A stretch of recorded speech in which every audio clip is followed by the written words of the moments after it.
So आता याच्यामध्ये today we will see the types of hydrocarbons and the types of hydrocarbons are saturated classification of hydrocarbons. That is, hydrocarbons are classified into two types, saturated hydrocarbons and unsaturated hydrocarbons. आता याच्यामध्ये saturated hydrocarbons कोणाला म्हटलेलं आहे, तर ज्या हायड्रोकार्बन्सच्या कार्बन्समध्ये carbon carbon मध्ये single bond असेल, दोन कार्बन ॲटम्स मध्ये काय असणार आहे, सिंगल बॉन्ड असेल, तर त्यांना काय म्हटलेलं आहे, सॅच्युरेटेड हायड्रोकार्बन्स. मग सॅच्युरेटेड हायड्रोकार्बन्स कुणाला म्हटलेलं आहे, तर द कार्बन ॲटम्स, जी काही हायड्रोकार्बन मध्ये कार्बन ॲटमची चेन असणार आहे त्याच्यामध्ये कार्बन ॲटम्स मध्ये कोणता बॉन्ड प्रेझेंट असणार आहे, सिंगल कोव्हॅलेंट बॉन्ड प्रेझेंट असेल, तर that hydrocarbons are called as saturated hydrocarbons. Example आहे इथेन, त्याच्यानंतर C2H6, त्याच्यानंतर आहे इथं इथेनचा लिनियर स्ट्रक्चरल फॉर्म्युला दिलेला आहे, नंतर प्रोपेन हा आहे, त्याच्यानंतर दुसरा टाइप आहे अनसॅच्युरेटेड हायड्रोकार्बन्स. आता अनसॅच्युरेटेड हायड्रोकार्बन्स जर असतील तर अनसॅच्युरेटेड हायड्रोकार्बन्स मध्ये दोन कार्बन ॲटम्स मध्ये कोणता बॉन्ड असणार आहे, डबल बॉन्ड, किंवा दोन कार्बन ॲटम्स मध्ये ट्रिपल बॉन्ड प्रेझेंट असेल तर त्या हायड्रोकार्बन्सला, कंपाऊंड्सला काय म्हणायचं आहे, अनसॅच्युरेटेड हायड्रोकार्बन. सॅच्युरेटेड हायड्रोकार्बन्सचे जे कंपाऊंड्स आहेत त्याच्या दोन कार्बन ॲटम्स मध्ये कोणता बॉन्ड प्रेझेंट असणार आहे, carbon carbon single bond present असेल तर त्याला म्हणायचं saturated hydrocarbon. And hydrocarbon in which carbon carbon there is double bond or triple bond between two carbon atoms, then those compounds are called as unsaturated hydrocarbons. आता त्याच्यामध्ये पुन्हा अजून type आहे, तर जे ज्या अनसॅच्युरेटेड हायड्रोकार्बन्स मध्ये कार्बन कार्बन डबल बॉन्ड असतो त्यांना म्हटलेलं आहे अल्किन. आणखीन ज्यांच्यामध्ये कार्बन कार्बन ट्रिपल बॉन्ड असतो त्यांना म्हटलेलं आहे अल्काइन. आता हे तुम्हाला यावर्षी नीट डीप मध्ये अजूनही स्टडी करायचं आहे. आणि आता त्याच्यानंतर इथं तुम्हाला एक्सरसाइज मध्ये काही सबस्टन्सेस दिले आहेत इथं, आणि ते तुम्हाला क्लासिफाय करायचे ऑर्गॅनिक आणखीन इनऑर्गॅनिक मध्ये. त्याच्यानंतर इथं तुम्हाला ऑड वन आउट करायचं आहे, साखर, कापूस, मीठ, कागद. याच्यामध्ये आता कोणतं येणार आहे, साखर, कापूस, मीठ, कागद. आता ह्याच्यामध्ये कागद हा झाडांच्या पासून, सेल्युलोज पासून तयार होतो. त्याचबरोबर साखर, कापूस आणि कागद हे सगळे कशामध्ये येणार आहेत, ते ऑर्गॅनिक कंपाऊंड्स पासून तयार झालेत. आणि मीठ हा काय आहे, इनऑर्गॅनिक कंपाऊंड, म्हणून याच्यामध्ये ऑड कोणता असणार आहे, सॉल्ट. त्याच्यानंतर इथिन, इथेन, इथाइन आणि प्रोपिन. आता याच्यामध्ये तुम्हाला carbon carbon double bond, carbon carbon triple bond कोणते असणार आहेत. आता इथेन जर बघितला तर इथेन मध्ये इथेन हा काय आहे, फक्त सॅच्युरेटेड हायड्रोकार्बन आहे. इथिन, इथाइन आणि प्रोपिन, इथिन आणि प्रोपिन हे कसले आहेत, अनसॅच्युरेटेड कार्बन ॲटम्स. इथाइन हा सुद्धा अनसॅच्युरेटेड कार्बन ॲटम, आणि इथेन हा काय आहे, सॅच्युरेटेड हायड्रोकार्बन, म्हणून इथेन हा काय असणार आहे, ऑड असणार आहे. त्याच्यानंतर इथं तुम्हाला मिथेन, इथेन, इथिन आणि प्रोपेन दिलेलं आहे. मग ह्याच्यामध्ये मिथेन, इथेन, प्रोपेन हे काय आहेत, अल्केन्स, सॅच्युरेटेड हायड्रोकार्बन्स. आणि इथिन हा काय आहे, अनसॅच्युरेटेड हायड्रोकार्बन मधला अल्किन हा ग्रुप मधला आहे, म्हणून इथं सेपरेट कोणता येणार आहे, इथिन. आता त्याच्यानंतर तुम्हाला इथं काही स्ट्रक्चरल फॉर्म्युलेस दिलेत आणि त्यांचे नेम्स लिहायला सांगितलेले आहेत. मग हा जो आहे ह्याच्यामध्ये दोन कार्बन ॲटम्स आहेत आणि हायड्रोजन ॲटम्स किती आहेत, 6, म्हणून हा काय आहे, इथेन. कोणता कोणता हायड्रोकार्बन आहे, हा इथेन आहे. त्याच्यानंतर इथं काय आहेत, तर इथं ह्याच्यामध्ये बघा कार्बन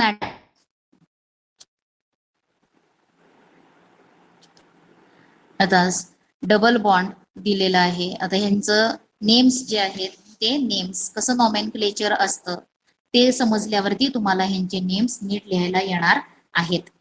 लक्षात आलंय, कारण का 9वी मध्ये तुम्हाला त्यांचे नेम्स कसे लिहायचे हे झालेलं नाही. तरी पण आता इथं 4 कार्बन ॲटम्स आहेत आणि त्या 4 कार्बन ॲटम्स मध्ये इथं 2 कार्बन ॲटम्स मध्ये ट्रिपल बॉन्ड आहे.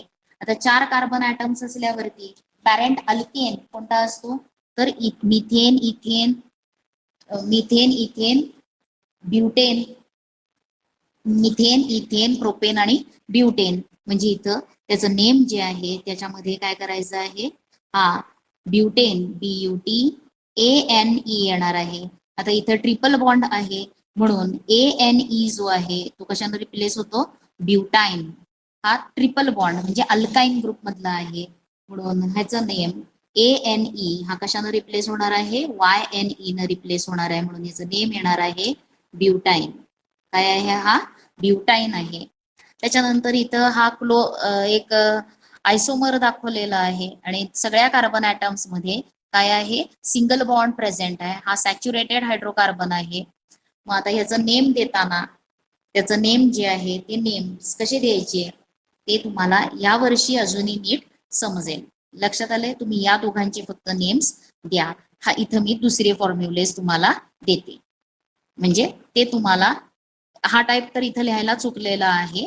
त्याच्यानंतर इथला सुद्धा नेम तुम्हाला द्यायला येणार आहे. हा तर टोटल याच्यामध्ये 5 आहेत कार्बन ऍटम्स. म्हणजे हा पेंटेन आणि पेंटेनचा आयसोमर आहे. काय आहे, हा पेंटेनचा आयसोमर आहे आणि त्याच्यावरून त्याचं नेम काय असणार आहे ते नंतर, हे दोन नंतर, पण हे दोन तेवढे करा तुमच्या वहीमध्ये. हे सुद्धा येणार आहेत पण त्याला तुम्हाला थोडस मला एक्सप्लेन करून सांगायला लागेल की कसं नेम द्यायचंय. ते तुम्हाला आता 10th मध्ये नीट व्यवस्थित लक्षात येणार आहे. आता त्याच्यानंतर तुम्हाला पुढचा पार्ट कोणता आहे इथं दिलेला, तर इथेनचे रेणूसूत्र C2H6 आहे. यावरून इथेनचे रचना सूत्र काढा असं दिलेलं आहे. म्हणजे त्याचा स्ट्रक्चरल फॉर्म्युला काढायचा आहे.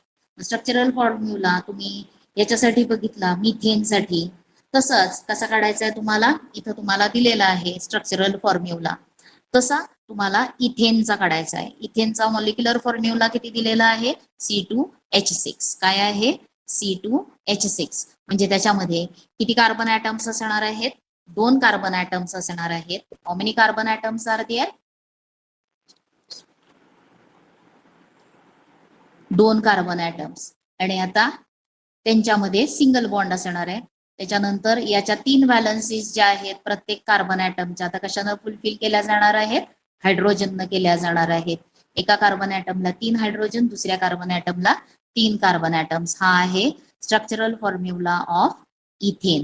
त्याच्यानंतर संयुगांचे गुणधर्म लिहा. म्हणजे you have to write here properties of covalent bond किंवा कोव्हलंट कंपाऊंड्सचे प्रॉपर्टीज द्यायच्यात आणि त्या सुद्धा प्रॉपर्टीज आपण काल बघितलेल्या आहेत. आता ते तुम्हाला कंप्लीट करायचं आहे. आता त्याच्या पुढचा भाग आपल्याला बघायचा आहे आणि ती ऍक्टिव्हिटी म्हणजे कोणती आहे तर सबस्टन्सेस.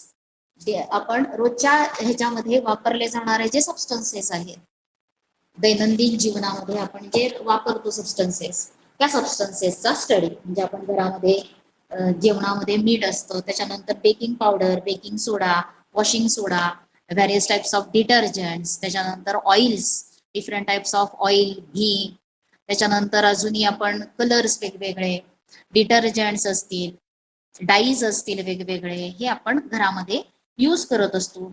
सॉल्ट्स असतील वेगवेगळे, त्याच्यानंतर ग्लास युटेन्सिल्स मध्ये सुद्धा घरामध्ये किचन मध्ये असलेली भांडी जी आहेत त्याच्यामध्ये सुद्धा नॉनस्टिक आलेलं आहे.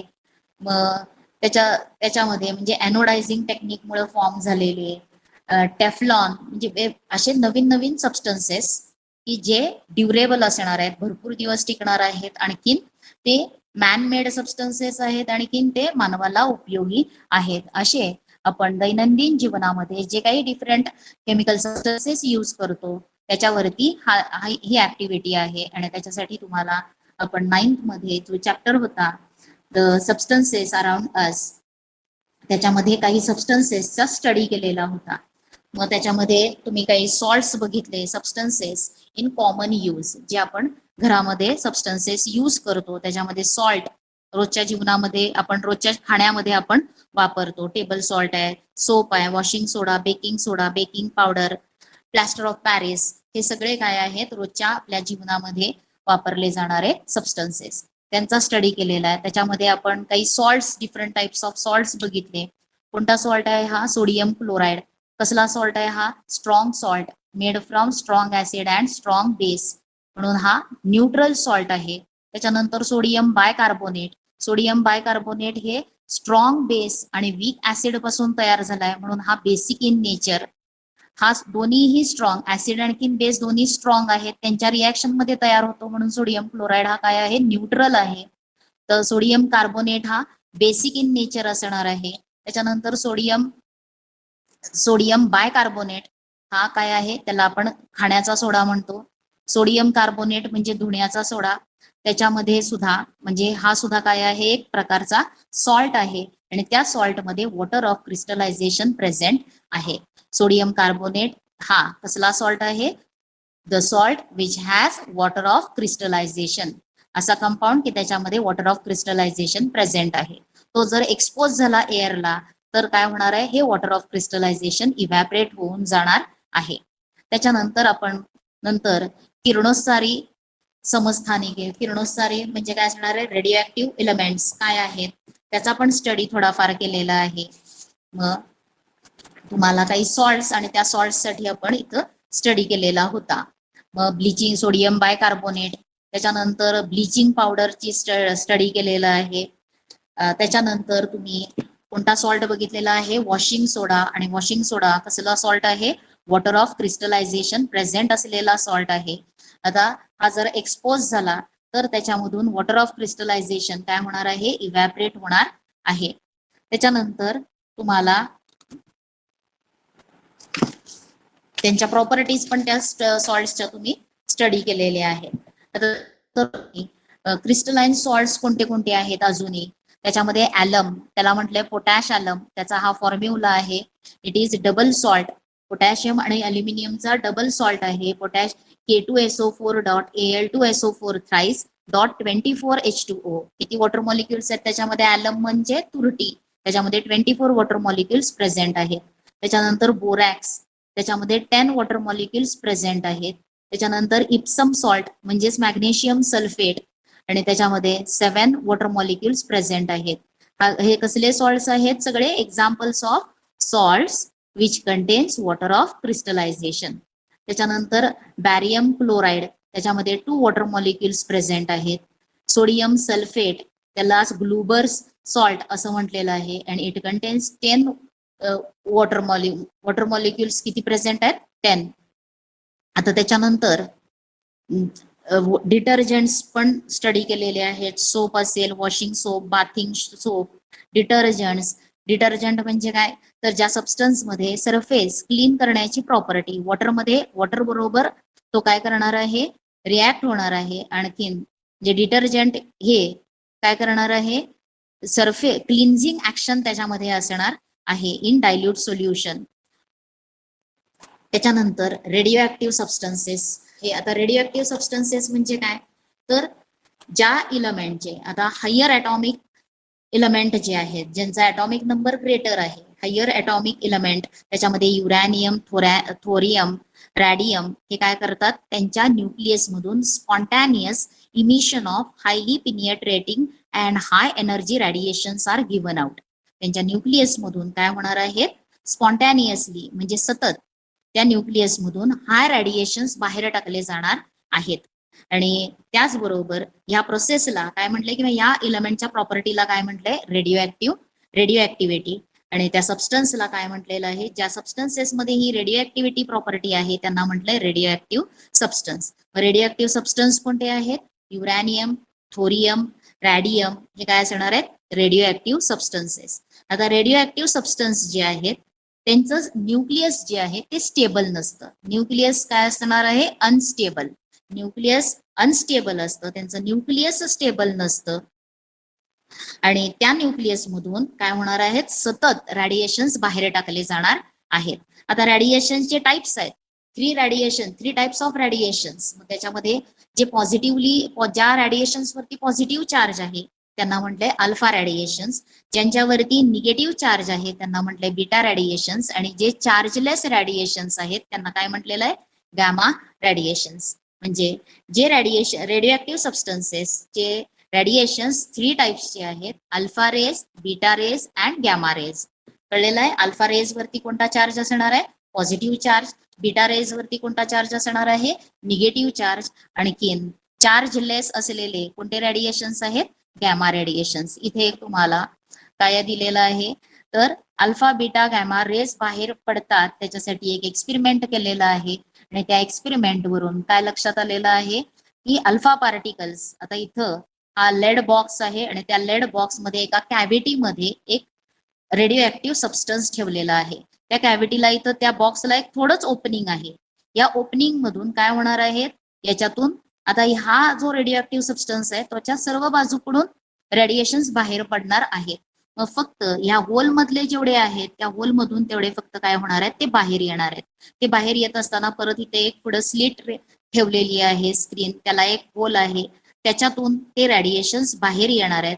आणि ते जात असताना ते कशामधून, कोणाच्या इन्फ्लुएन्स मधून जात आहेत, तर अंडर अन इलेक्ट्रिक चार्ज. इलेक्ट्रिक चार्जच्या इन्फ्लुएन्स, इलेक्ट्रिक फील्डच्या इन्फ्लुएन्स मधून जातात. इलेक्ट्रिक फील्ड केव्हा जनरेट होणार आहे, तर तिथं दोन इलेक्ट्रोड्स असणार आहेत, पॉझिटिव्ह आणखी निगेटिव्ह इलेक्ट्रोड्स. मग पॉझिटिव्ह इलेक्ट्रोडच्या बाजूला जे रेडिएशन्स मूव्ह होतात, डिफ्लेक्ट होतात, डेव्हिएट होतात पॉझिटिव्ह चार्जच्या बाजूला, त्यांना म्हटलंय बीटा रेज.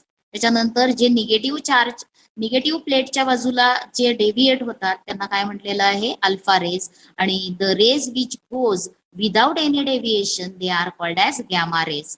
आणि ही काय आहे, इथे एक सेन्स्टिलेशन स्क्रीन असते ज्याच्यावरती हे रेस पडल्यानंतर तिथं स्पार्किंग तयार होणार आहेत आणि त्याच्यावरून कळणार आहे की इथे रेस येत आहेत. मग आता ह्यांचं डेव्हिएशन जर बघितलं तर अल्फा पार्टिकल्स जे आहेत ते अल्फा पार्टिकल्स निगेटिव्ह प्लेटकडे, निगेटिव्हली चार्ज प्लेटकडे अट्रॅक्ट होतात, त्यांना म्हटलंय अल्फा पार्टिकल्स. म्हणजे त्याच्यावरती पॉझिटिव्ह चार्ज आहे म्हणून ते निगेटिव्ह चार्जकडे अट्रॅक्ट होतात, म्हणून alpha rays have positive charge. त्याच्यानंतर the ray which deviates towards the positive electrode, त्यांच्यावरती चार्ज कोणता असणार आहे, तर निगेटिव्ह चार्ज असल्यामुळं ते पॉझिटिव्ह कडे डेव्हिएट झालेले आहेत. असा हा रेडिओ ऍक्टिव्ह सबस्टन्सेस त्यांच्यामधून इमिशन्स किंवा रेडिएशन्स जे बाहेर पडतात ते किती टाइप्सचे असतात, 3 टाइप्सचे. पॉझिटिव्हली चार्ज आहेत त्यांना म्हटले अल्फा रेज, निगेटिव्हली चार्ज आहेत त्यांना बीटा रेज, आणि जे रेज विदाउट डेव्हिएशन जातात त्यांना काय म्हटले, गॅमा रेज. आता ह्या सगळ्यांचा यूज आपल्याला होत असतो. मग रेडिओ ऍक्टिव्ह एलिमेंट्सचा यूज, त्यांच्या प्रॉपर्टीज, रेसच्या प्रॉपर्टीज कोणत्या कोणत्या आहेत, पिनिएट्रेशन प्रॉपर्टी कुणाची सर्वात जास्त आहे, मग त्यांचं इथं प्रॉपर्टीचा हा चार्ट तुम्हाला दिलेला आहे. मग अल्फा रेज जे आहेत ते काय असणार आहेत, हेलियम पार्टिकल्स असणार आहेत. त्याच्यानंतर बीटा रेज म्हणजे काय असणार आहे, करंट ऑफ बीटा पार्टिकल्स म्हणजे इलेक्ट्रॉन्सचा, आणि गॅमा रेज म्हणजे इलेक्ट्रोमॅग्नेटिक रेडिएशन्स. त्यांच्यावरचं मास दिलेलं आहे, त्यांचा मास किती आहे. गॅमा रेडिएशन्स नो मास, त्याच्यानंतर अल्फा रेडिएशन्सला मास असणार आहे, बीटा रेडिएशन्सचं मास निग्लिजिबल एकदम कमी असणार आहे.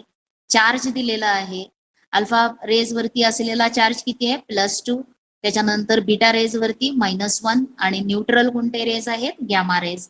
मग डेव्हिएशन म्हणजे त्यांच्या पाथ मधून, इलेक्ट्रिक फील्ड मधून जाताना मोर डेव्हिएट कोण झालेले आहेत, तर बीटा पार्टिकल्स हे जास्त डेव्हिएट झालेले आहेत, आणि अल्फा पार्टिकल्स त्यांच्या मानानं म्हणजे बीटा पार्टिकल्सच्या मानानं कमी डेव्हिएट झालेले आहेत. ते या डायग्राम मध्ये तुम्हाला लक्षात येतात. बघा अल्फा रेज हे डेव्हिएशन जे आहे, हा अँगल आणि हा अँगल यांच्यामध्ये बीटा रेजचं डेव्हिएशन जास्त आहे, अल्फा रेजचं त्याच्या तुलनेनं काय आहे, कमी आहे. आणि विदाउट डेव्हिएशन जाणारे कोणते रेज आहेत, गॅमा रेज आहेत. आता त्याच्यानंतर आता रेडिओ ऍक्टिव्ह सबस्टन्स जे आहेत त्या रेडिओ ऍक्टिव्ह सबस्टन्सेसचे युजेस, आता त्यांचे काय असणार आहेत, आता त्यांच्या इथं प्रॉपर्टीज दिलेत. पिनेट्रेटिंग प्रॉपर्टी, पिनेट्रेट म्हणजे एखाद्या पदार्थामध्ये घुसण्याची प्रॉपर्टी. मग तो पदार्थ किती जाडीचा असेल, तर ग्रेटर दॅन 0.2 मिलीमीटर एवढ्या ह्याच्यामध्ये सुद्धा त्या शीटमध्ये एंटर होण्याची, पिनेट्रेट होण्याची क्षमता अल्फा पार्टिकल्स मध्ये असते. त्याच्यानंतर बीटा पार्टिकल्स जे आहेत त्या बीटा पार्टिकल्स किती जाडीपर्यंत घुसणार आहे, तर अल्युमिनियम शीटची थिकनेस 2 मिलीमीटर. 2 मिलीमीटर म्हणजे पट्टीवरच्या आपल्या ज्या लहान रेषा असतात त्या लहान मधल्या 2 रेषा एवढ्या जाडीच्या अल्युमिनियम शीट मधून सुद्धा बीटा रेज काय होणार आहेत, पिनेट्रेट होणार आहेत. म्हणजे penetration power of alpha beta particles is greater than alpha particles. Alpha particles पेक्षा बीटा पार्टिकल्सची पिनेट्रेशन पॉवर जास्त आहे. आणि कितीनं जास्त आहे ती? 100 टाइम्सनं जास्त आहे. आणि आता गॅमा रेज जर बघितले तर गॅमा रेजची प्रॉपर्टी, पिनेट्रेशन प्रॉपर्टी ही सर्वात जास्त आहे. 15 सेंटीमीटर म्हणजे 15 सेंटीमीटरचा लेडचा स्क्रीन असला तरी सुद्धा ते काय होणार आहे, त्याच्यातून ते gamma particles, gamma rays penetrate होऊन जाणार आहेत. म्हणून गॅमा रेजची पिनेट्रेशन प्रॉपर्टी ही अल्फा पार्टिकल्स पेक्षा 10,000 टाइम्स न ग्रेटर आहे. त्याच्यानंतर आयोनायझेशन पॉवर. आयोनायझेशन म्हणजे तर आयन्स तयार करणं, आयोनायझेशन, आयन्स. मग सगळ्यात जास्त आयोनायझेशन प्रॉपर्टी कोणाच्या मध्ये आहे? Alpha particles. सर्वात, त्याच्यानंतर थोडी कमी बीटा मध्ये आहे आणि सर्वात कमी गॅमा रेजची आयोनायझेशन पॉवर कमी आहे. त्याच्यानंतर power to produce fluorescence. Fluorescence म्हणजे काय? तर लाईट प्रोड्यूस करणं. ज्या वेळेस म्हणजे फ्लोरोसन्स म्हणजे एखादा स्पार्क किंवा लाईट तयार करणं. आता त्याच्यामध्ये फ्लोरोसन्सची पॉवर कोणाची आहे सर्वात जास्त? ज्यांची आयोनायझेशन प्रॉपर्टी जास्त त्यांचा फ्लोरोसन्स प्रॉपर्टी ते जास्त दाखवणार आहे. म्हणून व्हेरी हाय अल्फा पार्टिकल्सचा फ्लोरोसन्स प्रोड्यूस करण्याची पॉवर अल्फा पार्टिकल्स मध्ये सर्वात जास्त, त्याच्यापेक्षा कमी बीटा पार्टिकल्स आणि सर्वात कमी कुणाचे? गॅमा रेजची आहे. त्याच्यानंतर तुम्हाला आयसोटोप्स. आता आयसोटोप्स, रेडिओ ऍक्टिव्ह आयसोटोप्स, तुम्हाला एलिमेंट्सचे आयसोटोप्स माहिती आहेत. कुणाला म्हटलेलं आहे आयसोटोप्स? आता कार्बन 12, कार्बन 14 हा कार्बनचा आयसोटोप आहे. हायड्रोजनचे सुद्धा आयसोटोप्स 3, हायड्रोजन, त्याच्यानंतर ड्यूटेरियम आणि ट्रिटियम, हे 3 हायड्रोजनचे आयसोटोप्स आहेत. आता आयसोटोप्स रेडिओ ऍक्टिव्ह एलिमेंट्स मध्ये सुद्धा त्यांचे आयसोटोप्स प्रेझेंट आहेत. आयसोटोप म्हणजे काय? तर त्यांच्यामध्ये काय असणार आहे? ऍटॉमिक मास डिफरंट असणार आहे, पण ऍटॉमिक नंबर काय असणार आहे? सगळ्यांचा same. Atomic mass number is different but atomic number is same. म्हणजेच तिथं कोणाची संख्या असणार आहे? न्यूट्रॉनच्या संख्येमध्ये फरक असणार आहे. एकाच एलिमेंटच्या 2 किंवा 3 ऍटम्सच्या न्यूट्रॉन्स मध्ये जर फरक येत असेल संख्येमध्ये, तर ते काय असणार आहेत? त्या एलिमेंटचे आयसोटोप्स असणार आहेत. मग असे रेडिओ ऍक्टिव्ह एलिमेंट्सचे आयसोटोप्स आणि त्यांचे युजेस हा नेक्स्ट पार्ट आहे. कोणते कोणते युजेस आहेत, कुठे कुठे यूज केले जातात? तर इंडस्ट्रीमध्ये radiation, radio active isotopes use केले जातात. रेडिओ ऍक्टिव्ह आयसोटोप कोणता आहे? कोबाल्ट 60, त्याच्यानंतर इरिडियम 192 हे रेडिओ ऍक्टिव्ह आयसोटोप आहे. आणि ह्यांचा यूज कुठे केला जातो? रेडिओग्राफी कॅमेरामध्ये केला जाणार आहे.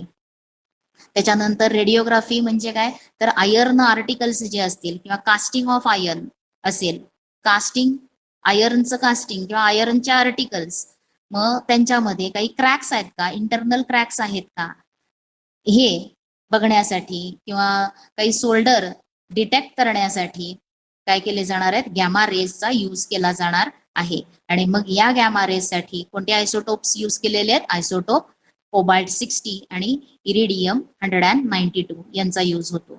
तसंच अजूनही व्हेरियस पार्ट्स मध्ये, इंडस्ट्रीमध्ये व्हेरियस आयसोटोप्स यूज केले जातात. मग त्यांचे तुम्हाला ऍग्रिकल्चरल फील्ड मध्ये यूज केले जाणारे आहेत. ऑनियन्स, पोटॅटोज असतील तर त्यांच्यामध्ये त्यांचं रेडिएशन, गॅमा रेजनं इरॅडिएशन केलं तर काय केलं होणार आहे? कोबाल्ट म्हणजे त्यांच्यावरती जे काही स्प्राउटनिंग होतात, कांदे, बटाटा दीर्घकाळ टिकवायचा असेल तर त्याला कोंब आले नाही पाहिजेत. बटाटा जर आपण घरी आणून ठेवला तर एक 8-15 दिवसांनी त्याला कोंब यायला लागतात. ज्या वेळेला त्याला स्प्राउटनिंग येणार आहे त्यावेळेस त्याची न्यूट्रिटिव्ह व्हॅल्यू जी आहे ती कमी व्हायला लागते. मग ती दीर्घकाळ ते असे पदार्थ टिकले पाहिजेत त्याच्यासाठी त्यांचं गॅमा रेडिएशन केलं जातं. मग गॅमाचं म्हणजे they are irradiated with gamma rays from cobalt 60. Cobalt 60 या आयसोटोपचा यूज तिथं केला जातो. त्याच्यानंतर strontium 90 is use to trace in the research of various crops. त्याच्यानंतर radio isotope cobalt 60 is used for food preservation. त्याचबरोबर काही मेडिकल सायन्स मध्ये त्यांचा यूज आहे. त्याच्यामध्ये काही ट्रीटमेंट, काही डिझीज, त्या डिझीजच्या वरती ट्रीटमेंटसाठी यूज केला जातो. बोन कॅन्सर असेल तर स्ट्रॉन्शियम 89, स्ट्रॉन्शियम 90, त्याच्यानंतर सॅरॅनियम 153, रॅडियम 223, हे जे आहेत यांचं ट्रीटमेंट दिली जाते. असे किंवा ट्यूमर डिटेक्ट करण्यासाठी सुद्धा रेडिओ ऍक्टिव्ह इलेमेंट कोणता आयसोटोप बोरॉन 10, आयोडीन 131, कोबाल्ट 60 यांचा यूज ब्रेन ट्यूमर मध्ये केला जातो. त्याच्यानंतर आर्सेनिक 74 यांचं यूज स्मॉल ट्यूमर्स बॉडीमध्ये असलेले डिटेक्ट करण्यासाठी केला जातो. हे आहे रेडिओ एलिमेंट्स किंवा आयसोटोप्सचे uses in various fields, industrial fields, agricultural field आणि मेडिसिनल फील्डमध्ये. त्याच्यानंतर आता पुढचा भाग तुम्हाला इथं तेच दिलेले आहेत. आता काय काय बघितलेलं आहे आपण. सॉल्ट्स, त्यांचे यूज. इथं 4 सॉल्ट्स आहेत. Sodium chloride, sodium carbonate, sodium bicarbonate, आणखीन विरंजक चूर्ण, आता ते म्हणजे ब्लिचिंग पावडर. आता हे जे आहेत यांचे तुम्हाला फॉर्म्युलेज लिहायचे आहेत, मॉलिक्युलर फॉर्म्युलेज, प्रॉपर्टीज आणि युजेस. हे तुम्हाला मी देणार त्यावेळेस तुम्ही ते लिहा. त्याच्यानंतर हा पार्ट आपण बघितला, जे काही पार्टिकल्स आहेत त्यांच्या प्रॉपर्टीज आहेत. त्याच्यानंतर आपल्याला युजेस, इंडस्ट्रियल यूज बघितला, agricultural use, medicinal use of radio active isotopes त्यांचं बघितलेलं आहे. आता रेडिओ ऍक्टिव्ह आयसोटोप्स यांचं किंवा रेडिओ ऍक्टिव्ह एलिमेंट्स जे आहेत त्यांचे दुष्परिणाम काय आहेत, बॅड इफेक्ट्स कोणते आहेत, किंवा ते हजार्डस का आहेत, hazards of radio active substances and radiations. आता आपल्या सेंट्रल नर्वस सिस्टीम वरती ते इफेक्ट करतात. रेडिओ ऍक्टिव्ह रेडिएशन्स कशावरती, कुणावर परिणाम करतात, सेंट्रल नर्वस सिस्टीम वरती परिणाम करतात. म्हणजे रेडिओ ऍक्टिव्ह रेडिएशन्स हे काय आहेत, लिव्हिंग ऑर्गॅनिझम्सला घातक आहेत, हजार्ड्स घातक आहेत. त्याच्यानंतर hereditary defect are generated by bombardment of radiations on DNA in the body. आता DNA आपल्या बॉडीमध्ये जो DNA आहे, हेरिडिटी, अनुवंशिकता जी आहे, किंवा आपल्या बॉडीमध्ये जी आपले जे गुण आहेत ते पुढच्या पिढीला नेणं, हे सगळं काम कोण करणार आहेत, तर हेरिडिटीमुळे होणार आहे. आणि त्याच्यामध्ये भाग घेणारे असणार आहेत DNA. मग तुम्ही मागच्या आता 9th मध्ये जीन्स मॅपिंग बघितलेलं आहे. त्याच्यामध्ये तुम्हाला DNA माहिती झालं असेल. मग त्या DNA मध्ये क्रोमोझोम्स प्रेझेंट असतात आणि ते क्रोमोझोम्स कॅरेक्टरिस्टिक्स, आपले कॅरेक्टरिस्टिक्स, पॅरेंट्सची कॅरेक्टरिस्टिक्स काय करणार आहेत, त्यांच्या प्रोगॅमी किंवा यंग वन्स कडे ट्रान्सफर करणार आहेत. मग जर DNA मध्ये जर त्यांच्या DNA वरती बंबार्डेशन जर झालं तर काय होणार आहे, काही जेनेटिक डिझिजेस कॉज होणार आहेत. त्याच्यानंतर radioactive radiations can penetrate the skin and causes disease like skin cancer, leukaemia. त्याच्यानंतर the radiative pollutants created due to explosion enters the body through air and it is difficult to control. त्याच्यानंतर radioactive pollutants release in sea enters the bodies of fishes and through them enters the human body. आता जे काही radioactive पॉल्युटंट्स असतील जर C मध्ये release केले तर ते कुणामध्ये जाणार आहेत, फिशेस. आणि त्या फिशेसला जर ह्युमन बिंग न घेतलं, कन्झ्युम केलं, तर पुन्हा ते ह्युमन बिंगच्या बॉडीमध्ये येणार आहेत. तर radioactive paints on the watch can cause cancer. त्याच्यानंतर the radioactive isotopes strontium 90 can enter body through plants, fruits, flowers, cereals, milk etcetera and cause disease like bone cancer and leukaemia. म्हणजे जसं radioactive radiations useful आहेत तसेच ते harmful सुद्धा आहेत. म्हणून त्याची काळजी घेऊनच यूज करायचा आहे. आता त्याच्यानंतर तुम्हाला काही डिफरंट सबस्टन्सेस अजून आता कोणते बघितलेले आहेत आपण, तर आपलं लाईफ. आता some other chemicals also we use in our day to day life. त्याच्यामध्ये काही फूड कलर्स आहेत, इसेन्स आहेत. फूड कलर्स, इसेन्स जे काही इथं तुम्हाला पदार्थ दाखवलेले आहेत त्यांच्यामध्ये ते यूज केले जातात.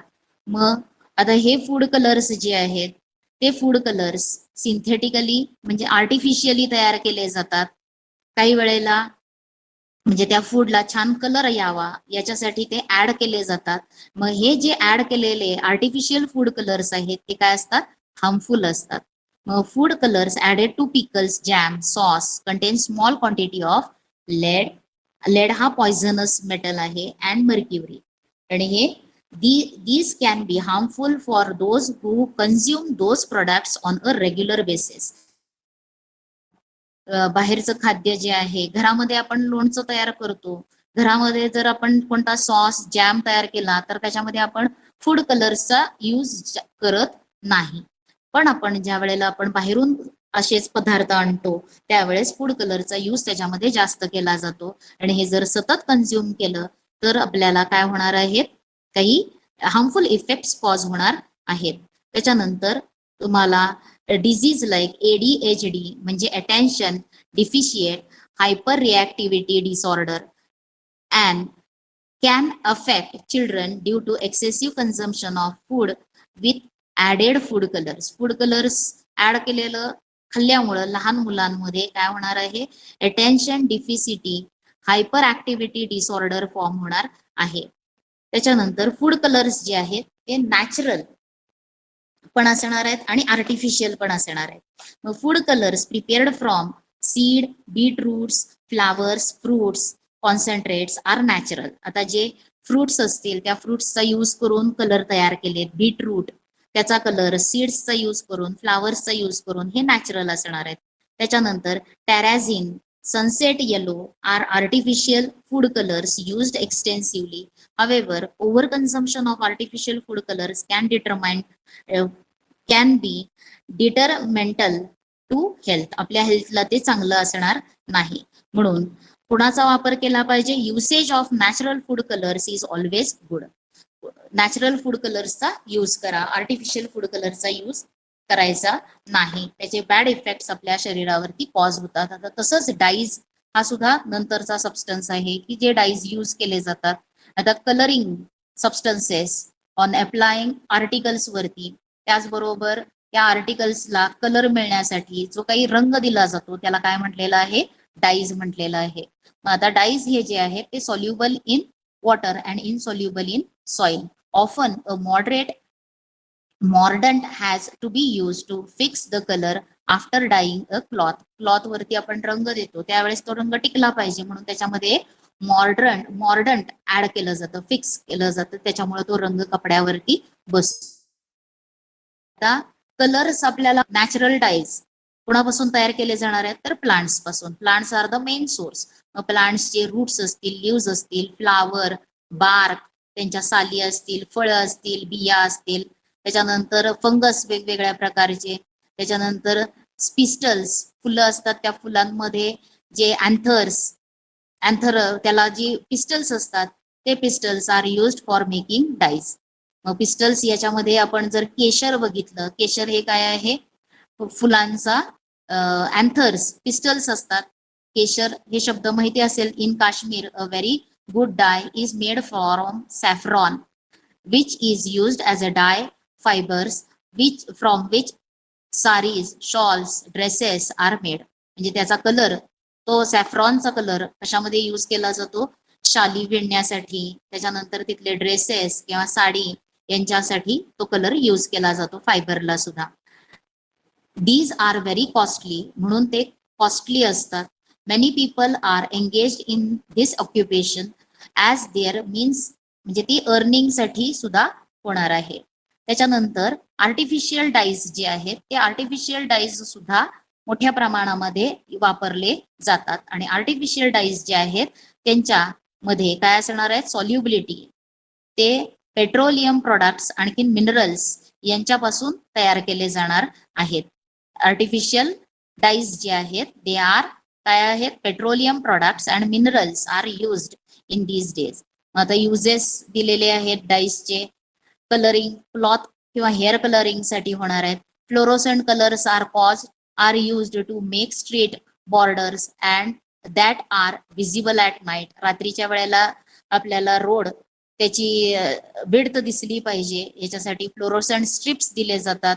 त्याच्यानंतर आणि ते रात्री चमकतात. जसं आपण घड्याळाचे काटे दिसण्यासाठी एक fluorescent colour radioactive element आहे तो रेडॉन यूज करतो तसं. त्याच्यानंतर dyes are used to polish leather, shoes, purses यांच्यासाठी होणार आहे.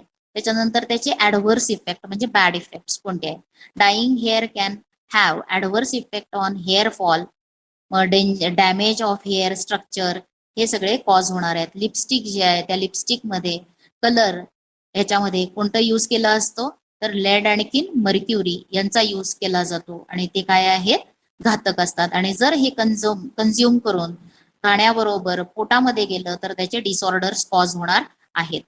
त्याच्यानंतर हे झालं तुम्हाला आर्टिफिशियल कलर्स, त्याचे एलर्जी येणार आहे, काही स्किन कॅन्सर्स फॉर्म होणार आहेत, आईजला डोळ्याला ब्लाइंडनेस कॉज होणार आहे.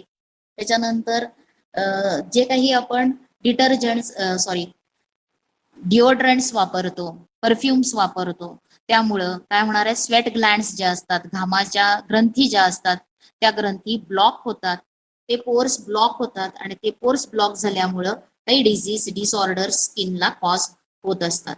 त्याच्यानंतर तुम्हाला आर्टिफिशियल कलर्सचा दुरुपयोग रंगपंचमीच्या वेळेस लक्षात येतं. पण जर आपण नॅचरल कलर्सचा यूज केला प्लांट्स पासून, प्लांट्सच्या पार्ट्स डिफरंट लिव्स पासून, फ्लावर्स पासून, सीड फ्रुट्स पासून तयार जर केले, मग त्याच्यामध्ये कोणते प्लांट्स यूज केले जातात कलरिंगसाठी, बीटरूट आहे, flowers of flame of forest, त्याच्यानंतर स्पिनॅच, पालक, फ्लेम ट्री, गुलमोहर, असे जे आहेत. आता तुम्ही झाडं जर बघितलं असेल, बहावा हा ट्री बघितला तर तो उन्हाळ्यामध्ये त्याला पिवळी फुलं येतात. मग असं जर डोंगर काठांवरून तुम्ही डोंगर दऱ्यातून कधी उन्हाळ्यांमध्ये गेला तर रंगीबेरंगी आपल्याला झाडांना फुलं दिसतात आलेली. मग त्यांचा यूज करून नॅचरल डाईज किंवा कलर्स तयार करता येतात. आता त्याच्यानंतर तुम्हाला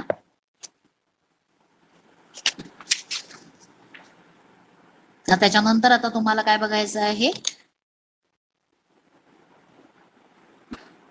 त्याच्यावरचा एक्सरसाइज असणार आहे. मग आता ह्याच्यामध्ये तुम्हाला आता त्याच्यात अजूनही कोणते कोणते सबस्टन्सेस यूज केले जातात ते फक्त आपण एक ओव्हरलुक करूयात. डिओड्रंट साठी सांगितलं, ऑर्डिनरी डिओ म्हणजे त्याचे हार्मफुल इफेक्ट्स काय असतात.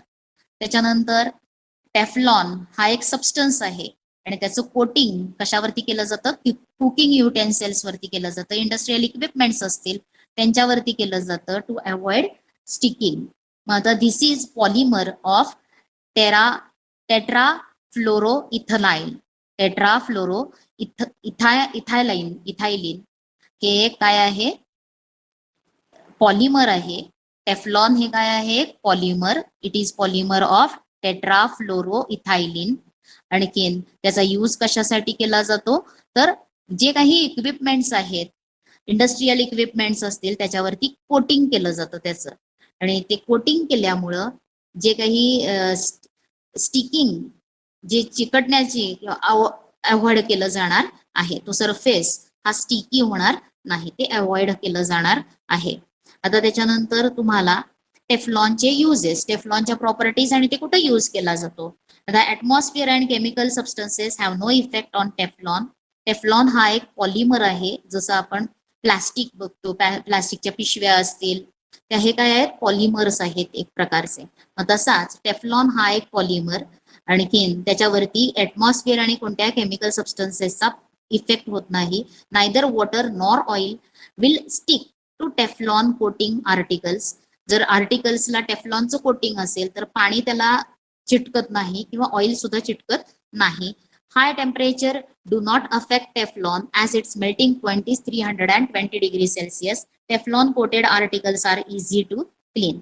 आता टेफ्लॉनचा यूज काय आहे तर Teflon is a poor conductor of electricity, therefore Teflon cladded wires and parts are used in high technology electronic instruments. High technology electronic instruments मध्ये टेफ्लॉनचा यूज कशासाठी केला जाणार आहे, क्लॅडेड वायर्स जे काही कंडक्टिंग मटेरियल आहे त्याच्यावरती कोटिंगसाठी टेफ्लॉनचा यूज केला जाणार आहे. Because Teflon is a insulator, poor conductor of electricity.